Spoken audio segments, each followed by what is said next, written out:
Hey y'all, my name is Emily, and today I thought I would show y'all how I fill up my raised beds without spending a fortune.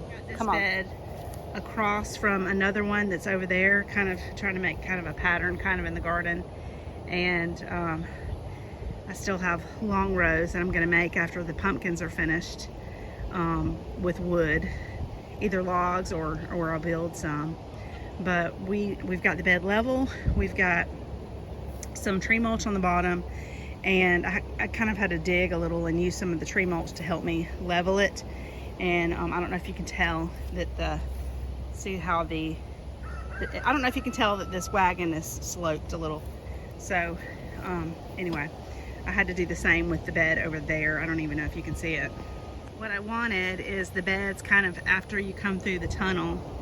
I have the Vego bed here, and then I have the metal there, and the metal there that you can't see because there's a huge holy basil in the way. And then I'm gonna have long beds in between, and then another round Vego bed back behind. Just trying to kind of make a pattern. Here I have, I don't know if you can see, I have 4 beds here. These front beds, I'm actually using rocks from the property to kind of build them up is the plan. It takes a little while to get enough rocks and haul them in my wagon, but I'm just kind of trying to make a little bit of a pattern here.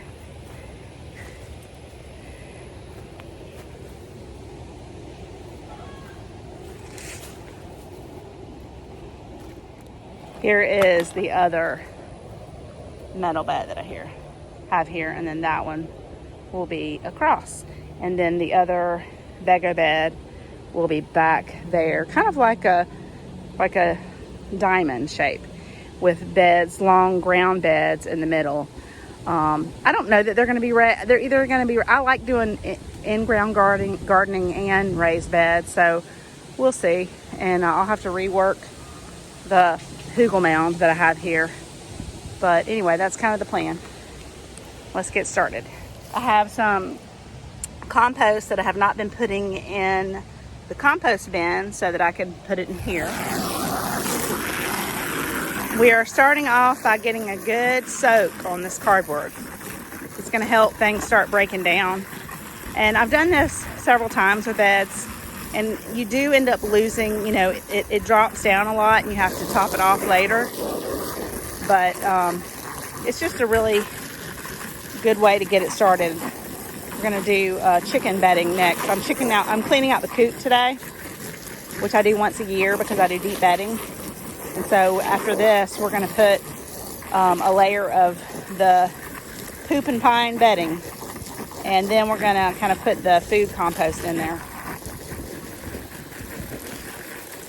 The cardboard has several purposes. Not only does it kind of help block the weeds and stuff from coming up, and grass, but it also breaks down really nicely, and worms love it. They like to get into the little corrugated spots, and they love it. I've had several worm bins over the years, and you would just be amazed at how great compost is made just from cardboard and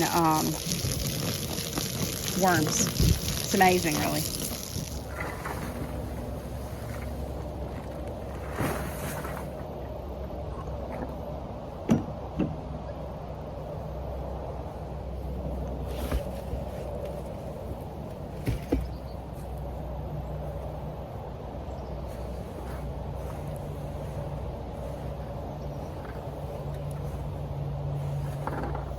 We've got the bedding in there now. Now we're wetting it down real good.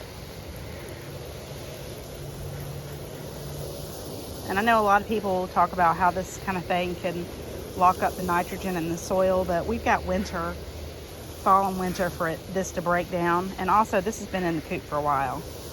And I'm gonna plant greens on the top of this year, and it'll be fine. And then by next year, it'll have broken down a lot. And we'll have some good stuff in here.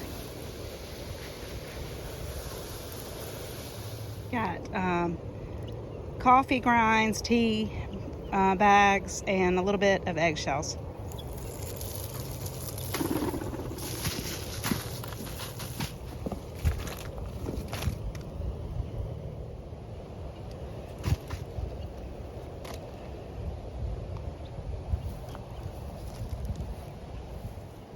got the compost that I had saved for just a week or two spread out a little bit, and now I'm gonna I think I'm gonna layer this compost dirt that I've never bought before, and I'm really hoping it's safe.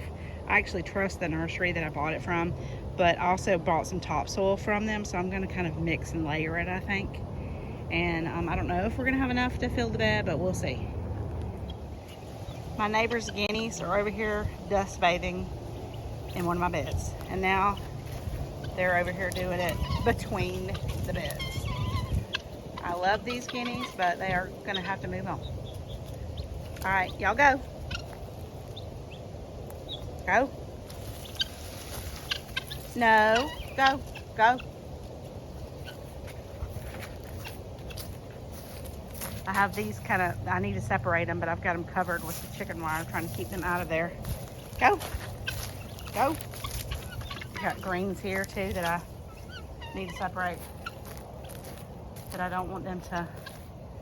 Y'all go dust bathe at your house. This is where they have been dust bathing. Right here on the edge of the garden I'm building. Like, there's the garden. They have like holes here that they've been dust bathing. Yeah. They seem to like to hang out by my chickens. So, that's the first bag. It's looking pretty good. This is 1.5 cubic feet. So now I'm actually just gonna add 2 bags of topsoil and then top it off with the compost. So this was 4 1.5 cubic square foot bags of topsoil and of compost, excuse me. And then 2 bags of 45 pounds of topsoil. I don't know how many cubic foot that is, but I really kind of feel like I need 2 more bags of the 1.5 square foot, so that's 3 square foot. So I'm gonna run to the store and get some more. And the reason why is because this is gonna break down a lot, and that's just gonna be more that I'm gonna have to add, even more that I'm gonna have to add later. All right, back from the store, filled it up with 2 more bags of 1.5 cubic feet. Actually, I really feel like I could have probably used 1 or 2 more bags, just because we're going to lose a lot. It really will drop down, but I'll just have to top it off with compost in the spring, which will be fine. And I think I might have said 1.5 square feet earlier, but it's cubic feet, and honestly I don't even know the difference. I think that just means circumference or something. Y'all are going to laugh at me. I'm not a math girl. I'm more of a artsy and English girl. Anyway, so we got that done, and now we're going to get some of the greens that I have in my greenhouse that are seedlings that I hope are going to make it. And I also might thin out some other of the greens that I have in that bed back there. And see, there's the guineas again, my neighbor's guineas. They're precious, honestly, and honestly they're getting some grass seeds. They're not messing with the pumpkins in there, and there's actually some tomatoes kind of rambling in there too. They're not supposed to be rambling in there, but they are. And they're eating the seeds off that grass, which is fine, because that grass is going to be killed pretty soon. For the most part, they seem to not do much damage. They poop, which is great. The poop adds to the garden. I haven't noticed them eating tons of greens or anything, but I'm not going to be able to have them dust bathing in my beds, that's for sure. Part of the reason they were dust bathing in that bed over there is because I don't have straw on top of it, and I recently pulled up plants, so there's nothing there. And you know, it's not good to have soil there like that, but sometimes it just happens when you're in transition. So I need to get that taken care of pretty soon, and hopefully that will get the guineas to stop dust bathing. And some of the last of the things I had sprouted in the greenhouse, some of which we've had too much hot weather, and some of them are going to do good and some of them aren't, and some of them I don't even know what they are anymore because I took others around them that I planted in other places and their label went with them. So I think that's a broccolini in there, and there's some cabbages. I know there's some Katrina cabbages in here, and some cilantro and kale mustards and some turnips. I have a lot of turnips over there in that bed that are actually doing really well, that were from the same bunch. But these, I just didn't have anywhere to put these yet, and here we are. They look horrible. We'll see what we can do with them. I have one red Russian kale. This is like from a 2-year-old, you know, one that's not even it's from an old cutting. It's basically a cutting that I rooted from red Russian kale. So we'll see how that does. I've kind of been experimenting with trying to do rootings from cuttings with red Russian kale, and I've had a little bit of luck, not tons, but a little. So I'm gonna get these planted, and we'll see how, look how dry this is. It's sad, sad, sad. So I'm gonna get these planted, and we'll keep an eye on them, and I'll give y'all an update, show y'all how they are doing. What are y'all doing in my garden again?